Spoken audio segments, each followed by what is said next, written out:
Hello students.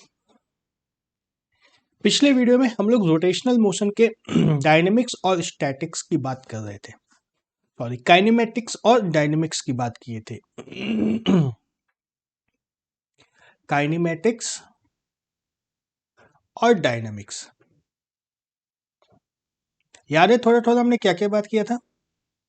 Kinematics में हम लोग फोर्स की बात नहीं करते थे। नो फोर्स, बिना फोर्स को कंसिडर किए जो जो चीजें हम लोग पता कर सकते हैं वो सारी चीजें हम लोग काइनेमेटिक्स में करते हैं कवर।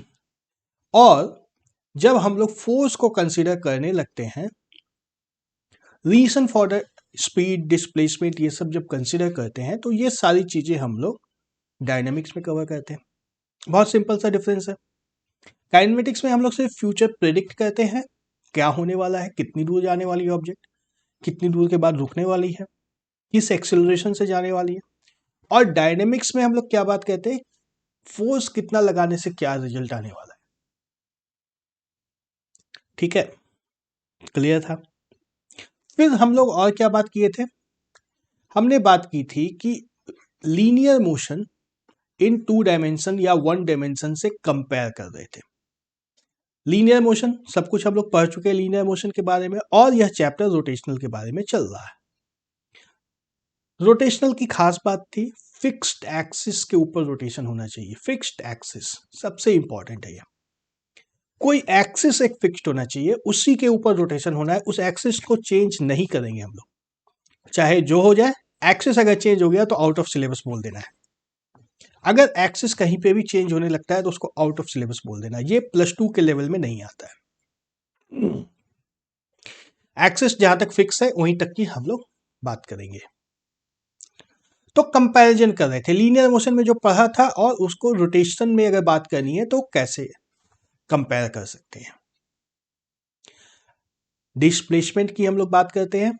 लीनियर मोशन में डिस्प्लेसमेंट होता है जिसका सिंबल क्या होता है, एक्स। और वहीं जब रोटेशन में आ जाते हैं तो उसको हम लोग बोलते हैं एंगुलर डिस्प्लेसमेंट, और इसको मेजर करते हैं थीटा में। इसका डिग्री यूनिट क्या होगा, रेडियंस। रेडियंस में इसको मेजर करने लगते हैं। बहुत सिंपल है यह तो। फिर आती है वेलोसिटी की बात। Rate of change of distance, velocity. यह वेलोसिटी जो लीनियर मोशन में हम लोग v बात करते हैं, dx/dt करते हैं। सेम यदि एंगुलर में बात करें तो वेलोसिटी का हम लोग का सिंबल होता है ओमेगा। और ओमेगा का क्या मीनिंग होता है, rate of change of angle theta, D theta by D T. इसका यूनिट क्या होता है, रेडियंस पर सेकेंड। एकदम सेट करते चलो दिमाग में, नई चीज नहीं है। अब जो भी कर रहे हैं हम लोग रिवाइज कर रहे हैं, सिर्फ इस रिवीजन के ऊपर बहुत सारे नए क्वेश्चंस बनने लग जाएंगे। फिर वेलोसिटी के बाद हम लोग क्या सीखते हैं, एक्सेलरेशन। सबको पता है एक्सेलरेशन, ए होता है इसका सिंबल। नेगेटिव भी हो सकता है, पॉजिटिव भी हो सकता है, दोनों हो सकता है इसमें। या तो या पॉजिटिव होगा या नेगेटिव होगा, दोनों पॉसिबिलिटीज है। एंगुलर एक्सेलरेशन की बात करते हैं तो इसका सिंबल होता है हमारे पास अल्फा। और ये होता है rate of change of omega. Angular velocity के रेट ऑफ चेंज की बात करते हैं हम लोग, तो इसका यूनिट क्या हो जाता है, रेडियन पर सेकेंड स्क्वायर। और यह भी प्लस और माइनस दोनों हो सकता है, एक्सेलरेशन हो सकता है, डिसेलरेशन हो सकता है, दोनों बातें हो सकती है। अब आता है मास। मास की जरूरत हम लोग को सीधे डायनेमिक्स में पड़ती है, काइनेमेटिक्स में मास की कोई जरूरत नहीं पड़ती है। तो अजीब बात है, मास भी सेम नहीं रहता है रोटेशन में। मास सेम रहता है लेकिन हमारे फॉर्मूले में मास चेंज हो जाता है। मास हम लोग जहां पे यूज करते थे वहां पे हम लोग अब यूज करेंगे मोमेंट ऑफ इनर्शिया, जिसका सिंबल होता है आई। क्या होता है moment of inertia, summation of MI/R² याद आ रहा है, MI/R² यह होता है मोमेंट ऑफ इनर्शिया। यह बिल्कुल चेंज हो गया, ड्रास्टिक चेंज आ गया। अभी तक सिंपल सिंपल बातें कर रहे थे, मोमेंट ऑफ इनर्शिया जैसे ही आया कुछ अलग बात होने लग गई। अब जब मास में इतनी लोचा हो गया है तो फोर्स में तो होना ही लोचा। जो सीधा सा force F is equal to M A होता था वो अब बन गया टॉर्क, और टॉर्क होता है I इंटू एल्फा। I क्या है? मोमेंट ऑफ इनर्शिया, जो यहां पे था, जो यह मोमेंट ऑफ इनर्शिया है, यही I यहां पे आया है टॉर्क में। और टॉर्क कैसे निकालते हैं हम लोग? Torque is equal to R cross F भी निकालते हैं, position vector cross force vector. यह क्रॉस प्रोडक्ट लेने से भी हमें टॉर्क का वेक्टर मिल जाता है। और रोटेशन की खास बात क्या है कि हम लोग सिर्फ along one fixed axis, axis of rotation को फिक्स रखना है। जब यह एक्सिस ऑफ रोटेशन फिक्स होगा, जब यह एक्सिस ऑफ रोटेशन फिक्स होगा तो उस एक्सिस से परपेंडिकुलर फोर्स को लेना है। जैसे मान लो एक रिंग है, यह एक रिंग है जो इस एक्सिस पे रोटेट कर रही है, इस एक्सिस पे यह रिंग रोटेट कर रही है एंटी क्लॉकवाइज डायरेक्शन में। तो जब हम लोग टॉर्क की बात करेंगे तो इस एक्सिस ऑफ रोटेशन से परपेंडिकुलर कंपोनेंट लेना है फोर्स का। यदि force along the axis of rotation, अगर इस डायरेक्शन में कोई फोर्स लग रहा है तो इसको इग्नोर कर देना है। क्यों? क्योंकि क्रॉस प्रोडक्ट जीरो आ जाएगा। एफ आर का पोजीशन वेक्टर का भी डायरेक्शन वही होगा और एफ का डायरेक्शन भी वही होगा, दोनों मिलकर के जीरो आ जाएगा। सिर्फ और सिर्फ परपेंडिकुलर कंपोनेंट लेना है। यदि कोई फोर्स इस डायरेक्शन में लग रहा है तो उसको कंसिडर करना है। इस एक्सिस से परपेंडिकुलर 3D में इमेजिन करना है। जैसे मान लो यह हमारा एक्सिस ऑफ रोटेशन, इस पेन को ही मान लो एक्सिस ऑफ रोटेशन हमारा यह पेन है, इधर दिख रहा है ठीक से ना? ये हमारा एक्सिस ऑफ रोटेशन है और इसके चारों बगल एक रिंग है जो इस तरह से रोटेट कर रही है। अभी है नहीं, दिख नहीं ये रिंग, लेकिन यहाँ पे एक रिंग है जो रोटेट कर रही है। तो इस एक्सिस के पैरेलल जो भी फोर्सेस होगी उसको इग्नोर कर देना है। क्यों? क्योंकि यह तो फोर्स जीरो होने वाली है, इसका क्रॉस प्रोडक्ट लेने के बाद जीरो होने वाला है। रिंग के ऊपर किधर से फोर्स लगना चाहिए? या तो इधर से ऐसे मार सकते हैं फोर्स हम लोग, या इधर से फोर्स मार सकते हैं। दोनों ही direction perpendicular to axis of rotation है। एक्सिस ऑफ रोटेशन से सिर्फ परपेंडिकुलर डायरेक्शंस में फोर्स लेनी है। जो इसके पैरेलल में फोर्स लगेगी ना, उसको नहीं लेना है, क्योंकि उसका क्रॉस प्रोडक्ट लेने के बाद जीरो आ जाएगा। ये क्रॉस जैसे ही करेंगे पैरेलल डायरेक्शन में, साइन थीटा साइन 0 डिग्री आएगा और 0 डिग्री जीरो हो जाएगा।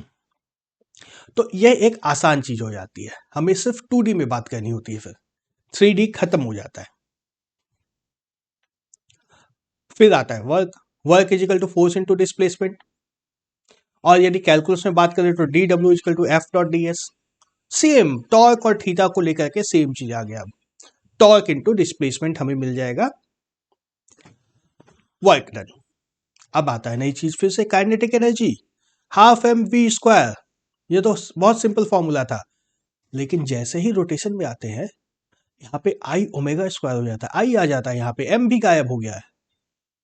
आई omega square divide by 2, unit same है जूल, यूनिट सेम है जूल, लेकिन यहाँ पे आ गया हमारे पास moment of inertia, moment of inertia आ गया, और ओमेगा आ गया, एंगुलर वेलोसिटी आ गई। तो जस्ट याद करते चल रहा है, जैसे मास जहां पे भी यूज करना था उसके जगह में मोमेंट ऑफ इनर्शिया यूज कर रहा है, फोर्स जहां पे यूज करना है उसके जगह टॉर्क यूज करना है। ठीक है, उसी तरीके से पावर भी आ जाता है। एफ डॉट वी पावर का फॉर्मूला होता था वहां पे, यहाँ पे होता है torque into omega. Torque force के बदले टॉर्क आ गया, वेलोसिटी लीनियर वेलोसिटी की जगह पे एंगुलर वेलोसिटी आ गई, और linear momentum P equal to M into V होता था, यहाँ पे I इंटू ओमेगा होता है। या हमने एक और पढ़ा था R क्रॉस P भी होता है, R क्रॉस P भी लीनियर मोमेंटम होता है। लेकिन अगर हम लोग सारे एंगुलर टर्म्स में बात करेंगे तो I इंटू ओमेगा हमारा लीनियर वेलोसिटी होता है, एंगुलर मोमेंटम होता है। ओके, बहुत कुछ एक साथ मिल गया, बहुत सारी चीजें नहीं एक साथ नहीं मिला, ये पूरा इस चैप्टर में शुरू से इन सबको हम लोग बिल्डअप करते हैं, अब सब इकट्ठा इस्तेमाल करना है। और काइनेमेटिक्स में तो सब कुछ का इकट्ठा यूज नहीं था, डायनेमिक्स में पूरा का पूरा यूज होगा। ये एग्जाम्पल पिछले वीडियो में मैंने दिखाया था, सॉल्व नहीं किया था हमने। चलो अब आज इसको सॉल्व करते हैं। किसी ने ट्राई किया था इसको सॉल्व करना? ट्राई किया था, आंसर आया था, बहुत अच्छी बात है। नहीं आया था तो अभी सीख लोगे। A cord of negligible mass is wound around the rim of a flywheel of mass 20 kg। ये पिक्चर दी हुई है साथ में, इस 20 kg का एक फ्लाई व्हील है इसके चारों बगल एक धागा बांधा हुआ है, ये धागा जो है ना, ये इधर से लटक रहा है और फिर इसके चारों बगल रोटेट किया हुआ इस तरीके से। रेडियस इसका दिया है 20 centimetre, R is equal to 20 centimetre हमें दिया है, ठीक है। A steady pull of 25 Newton is applied on the cord as shown in the figure. इस नीचे की तरफ फोर्स लगा है 25 न्यूटन। टेक्स्ट बुक में पिक्चर में था यहाँ पे 25 न्यूटन लिखा हुआ, यहाँ पे मिस हो गया है। तो 25 न्यूटन फोर्स इस डायरेक्शन में लग रहा है। The flywheel is mounted on a horizontal axle with frictionless bearings. इसका क्या मतलब हुआ? हॉरिजॉन्टल एक्सल मतलब किसी रॉड पे लटका होगा वो फ्लाईव्हील, किसी न किसी रॉड पे लटका होगा। एक हॉरिजॉन्टल रॉड इस तरह से लगा हुआ है, मान लो इस तरह से ये हॉरिजॉन्टल रॉड है और इसी रॉड के ऊपर वो फ्लाईव्हील लटक रहा है जो डायग्राम में दिया हुआ है। इसके ऊपर कुछ रोटेट करने के लिए लटक रहा है, ठीक है। यहाँ पे रोटेट कर सकता है वो व्हील। फ्रिक्शनलेस बेयरिंग है, मतलब फ्रिक्शन को इग्नोर करना है हमें, कोई फ्रिक्शन नहीं आने वाला है। Compute the angular acceleration of the wheel. Angular acceleration alpha निकालना है हमें। Alpha is equal to how much, कैसे निकालेंगे? अल्फा कैसे निकालते थे? Torque is equal to I alpha होता है, याद आ रहा है?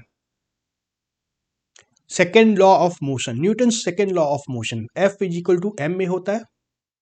रोटेशन में उसका इक्विवेलेंट होता है torque is equal to I alpha. अब आई क्या होगा? Moment of inertia flywheel, flywheel का मोमेंट ऑफ इनर्शिया क्या होता है? M R square by 2। ये याद होना चाहिए, याद नहीं होगा तो यहीं पे अटक जाओगे, आगे बढ़ ही नहीं सकते। फ्लाईव्हील का moment of inertia M R square by 2 होता है। अब वैल्यूज डालो। मास हमारे पास 20 kg है, रेडियस हमारे पास 0.2 मीटर है, इसका स्क्वायर डिवाइड बाय 2 क्या हो जाएगा? यह 10 बचेगा। 0.4 kg metre square.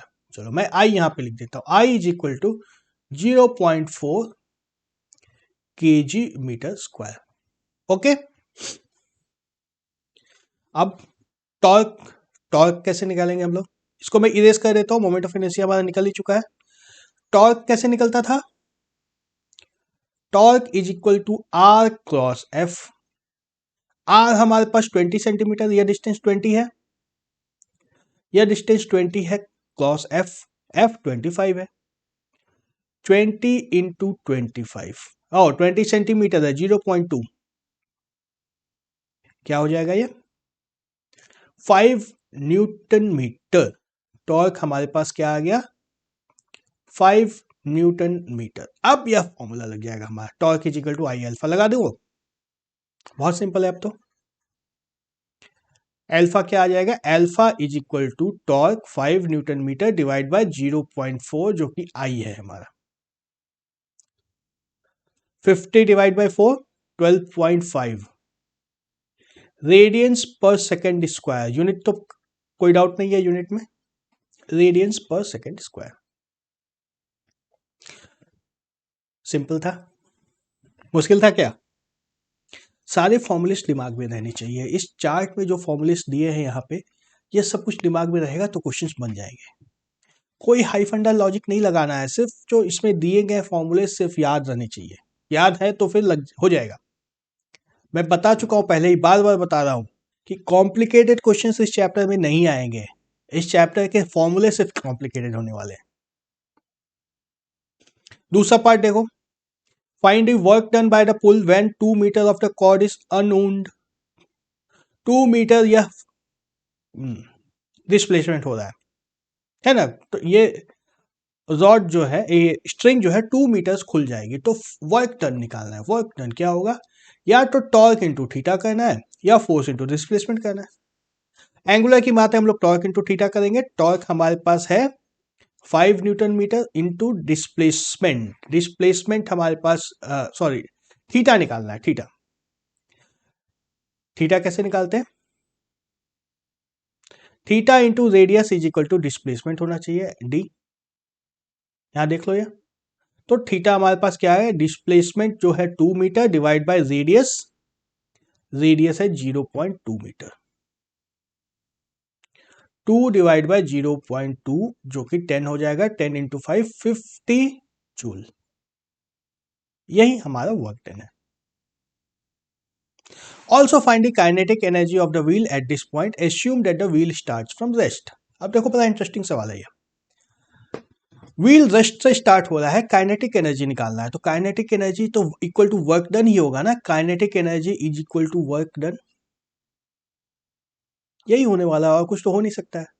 Work done हम लोग निकाल ही चुके हैं, तो काइनेटिक एनर्जी उसी के बराबर होगा, 50 जूल्स। फ्रिक्शनलेस बेयरिंग्स है, हमें दिया हुआ ही है। अगर फ्रिक्शन होता तो मे भी कुछ और होता, लेकिन चूंकि बेयरिंग्स फ्रिक्शनलेस है तो और कुछ हो नहीं सकता है। तो work done is equal to 50 joules, एकदम आराम से आ जाएगा सीधा सीधा। लेकिन किसी के दिमाग में मान लो यह नहीं आया, ये नहीं सोच पाया। फोर्स इनटू डिस्प्लेसमेंट से हम लोग को वर्क काइनेटिक एनर्जी निकालने के लिए हमें क्या चाहिए, K is equal to half I omega square होता है। आई हमें पता है, ओमेगा निकल जाएगा तो हमारा काम बन जाएगा, है ना। अब थर्ड इक्वेशन ऑफ मोशन को याद करो, omega square is equal to omega zero square plus 2 into alpha into displacement, जो कि हमारे यहाँ पे आया है थीटा। थीटा होगा ना यहाँ पे डिस्प्लेसमेंट। तो ओमेगा स्क्वायर निकालना है हमें। Omega square is equal to 0 plus 2 into alpha 12.5 है, इंटू थीटा हमारे पास आ गया है 10। कितना आया, omega square is equal to 250। अब ओमेगा नहीं निकालेंगे हम लोग, ओमेगा नहीं निकालेंगे, हमें सिर्फ यही चाहिए ना, आई ओमेगा स्क्वायर, तो ओमेगा स्क्वायर ही चाहिए हमें। तो क्या हुआ, K is equal to half into I हमारे पास है 0.4 इंटू 250, ये हो जाएगा 0.2, that is equal to 50 joule. फिर से वही आंसर आया, आया ना। Compare the answers in parts B and C. अगर इस मेथड से निकालोगे तब तो कंपेयर करने की जरूरत है, यदि directly work done is equal to kinetic energy कर दोगे तो इसकी जरूरत भी नहीं पड़ेगी। बन गया क्वेश्चन, आसान था।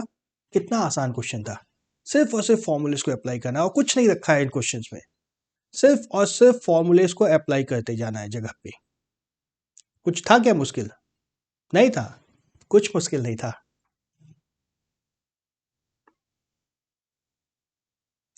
इसके बाद आता है कंजर्वेशन ऑफ एंगुलर मोमेंटम। देखो टेक्स्ट बुक पे ये इस लड़के की फोटो दी हुई है, इस लड़के की फोटो दी हुई है। ये एक रोटेटिंग चेयर पे बैठी है और पैर अपने जमीन से ऊपर रख रखी है, जमीन पे टच नहीं कर रही है पैर। फिर कोई इसको लेकर के रोटेट कर देता है इस डायरेक्शन में, एंटी क्लॉकवाइज। सारे डायरेक्शन हम लोग एंटी क्लॉकवाइज ही दिखाते हैं, इसको रोटेट कर देता है। इसके हैंड्स इस तरह से स्ट्रेच्ड है, तो इसका जो मोमेंट ऑफ इनर्शिया आई होगा स्ट्रेच्ड पोजीशन में जो होगा, और जब हाथ को फोल्ड कर देगी, आई डैश मान लो इसको, हाथ को फोल्ड करने के बाद मोमेंट ऑफ इनर्शिया कम होगा या ज्यादा होगा। याद करो मोमेंट ऑफ इनर्शिया का फॉर्मूला MI/RI स्क्वायर, है ना। हाथ जैसे जैसे दूर जाएगा मोमेंट ऑफ इनर्शिया बढ़ता जाएगा, मास जैसे जैसे एक्सिस ऑफ रोटेशन से दूर जाता जाएगा मोमेंट ऑफ इनर्शिया बढ़ता जाएगा, बढ़ेगा ना, मोमेंट ऑफ इनर्शिया बढ़ता चला जाएगा। तो ये हाथ जैसे जैसे फोल्ड करेंगे मोमेंट ऑफ इनर्शिया कम होता जाएगा, मतलब I will be greater than I dashed, है ना। लेकिन एंगुलर मोमेंटम तो कंजर्व होना चाहिए, एंगुलर मोमेंटम तो कंजर्व होना चाहिए। तो यहां पे जो ओमेगा होगा और यहां पर जो ओमेगा होगा, दोनों में रिलेशन क्या होगा, ओमेगा डैश्ड। इनिशियल स्पीड जो थी ना उससे बढ़ जाएगी final angular speed, angular speed बढ़ जाएगी। व्हाई, मोमेंट ऑफ इनर्शिया कम हो रहा है, मोमेंट ऑफ इनर्शिया कम हो रहा है तो एंगुलर स्पीड ज्यादा होगी। क्यों, no external force is acting on the system, no external force, no external force is acting on the system, तो angular momentum has to be conserved, तो उसकी एंगुलर स्पीड बढ़ जाएगी। ऐसा फील किया है क्या कभी, बचपन में कभी गोल घूमने वाले झूले पे चढ़ा हो, फिर हाथ खोलने की कोशिश करते हैं, बहुत ताकत लगती है हाथ खोलने में और स्पीड धीरे धीरे कम होने लगती है, फील किया है ऐसा। फिर वापस जैसे जैसे टर्न करोगे स्पीड बढ़ती चली जाएगी। तो इस तरह से यहाँ पे conservation of momentum angular momentum से होता है कि जैसे जैसे रेडियस बढ़ाते जाएंगे एंगुलर स्पीड कम होती जाएगी, जैसे जैसे रेडियस कम करते जाएंगे एंगुलर स्पीड बढ़ती चली जाएगी। एकदम आराम से सोच सकते हो, इस फॉर्मूले को जैसे ही दिमाग में लाओगे सारी पिक्चर क्लियर होती चली जाएगी। और यहाँ पे फिर यह भी बात आती है, जैसे एंगुलर मोमेंटम अब कम हो गया, एंगुलर मोमेंटम कम नहीं हुआ, एंगुलर स्पीड बढ़ गई, एंगुलर स्पीड बढ़ गई तो काइनेटिक एनर्जी भी इंक्रीज हो जाती है। क्यों? क्योंकि इसका स्क्वायर होने वाला है ना, स्क्वायर होने वाला है, बहुत बढ़ जाएगा, ये काइनेटिक एनर्जी बढ़ जाएगी। ये काइनेटिक एनर्जी कहां से आता है? We say that internal energy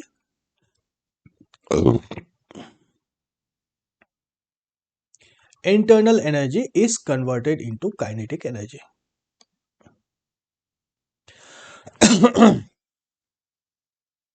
Internal energy is converted into kinetic energy. अब इस चैप्टर में हमारे पास सिर्फ एक टॉपिक बचा हुआ है, वह है रोलिंग मोशन। यह सबसे इंटरेस्टिंग टॉपिक है, इसमें सारे कॉन्सेप्ट्स एक साथ अब अप्लाई होते हैं। तो इसको मैं अभी स्टार्ट नहीं करूंगा, इसको अगले वीडियो में देखते हैं हम लोग।